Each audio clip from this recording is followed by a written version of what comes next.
What's going on, you guys? So check it, right? 2021 has blessed us with a lot of good music, from countless of artists dropping projects and hopping onto features as well. So it's not surprising that some artists would get overlooked because of all the music we've had to consume. I mean, for instance, we had Reese, who dropped 2 projects this year and was on quite a few features as well. So 2021 was definitely his year. Another artist who dominated 2021 is Blackie, and this nigga dropped one of the best albums this year and was on countless of features as well. And I don't think he missed any one of them. I mean, this nigga actually went insane this year. But with that said, right, it's hard for certain artists to not get overshadowed. But in my opinion, right, another artist which I feel as if didn't get the recognition he rightfully deserved is Maglera Doe Boy. Guys, this nigga low-key had a crazy run musically. I mean, every feature he did was top tier, guys. And it's not surprising that he ended up on some of the best albums this year. So this man was definitely on point with every song that he did. Just to make you guys understand what I'm talking about, right, let's actually go through what this nigga did this year. So he actually came out with a mixtape of his own, and I won't even lie, guys, like, I was late to the party. I can admit that I was late. I only found out that he dropped 2 Player, the digital score, a couple of months later after I came across the music video for 10 Deep. And I was like, nah bro, I need more from this nigga.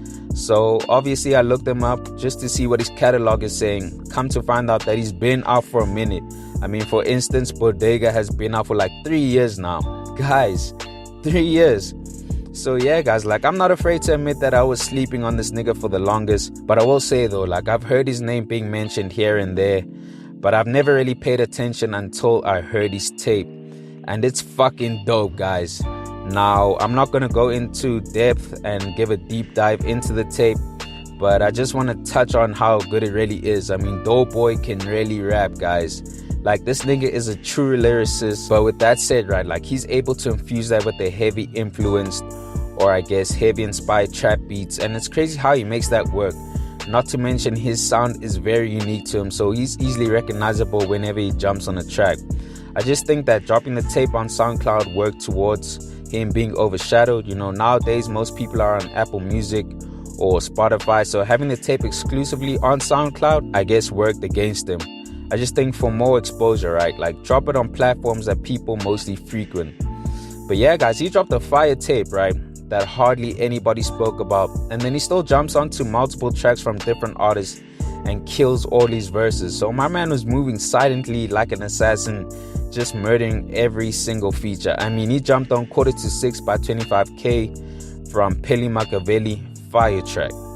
He also hopped on to Bio Bodese by Mash Beats and Tato Soul from If You Know You Know, another fire track. He also hit up Pretty Ugly with Rap Relay from Soil. They killed that one, guys. Just bars on bars on bars. And then he also did Glory by Lord Cares from Midsummer, and he gave us some vocals there. You know, he's showing us that he's got range.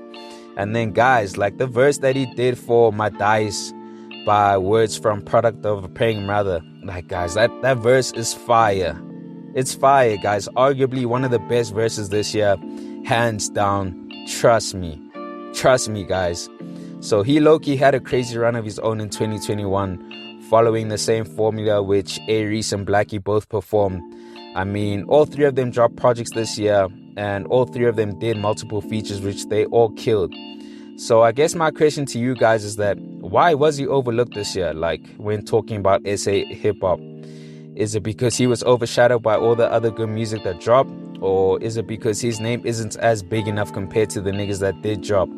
I mean, Reese and Blackie are some of the biggest names in the game right now, so it would make sense as to him being overshadowed. I will say though, he has a unique sound, right, which I guess brings forth a niche audience, so maybe not that many people resonated with the music he put out, but I highly doubt that. Like, my nigga makes really good music, trust me, guys. But let me know what you guys think about the run that Doe Boy had this year. Like, do you think he was overlooked, or I guess overshadowed? I mean, I don't know, guys. I'm just curious to know what you guys think. Hit me up in the comment section below. Anyways, thanks for tuning in, and I hope you enjoyed. Please make sure to hit that like button if you found the content dope, and hit that subscribe button if you haven't already. It's on to the next one. Peace.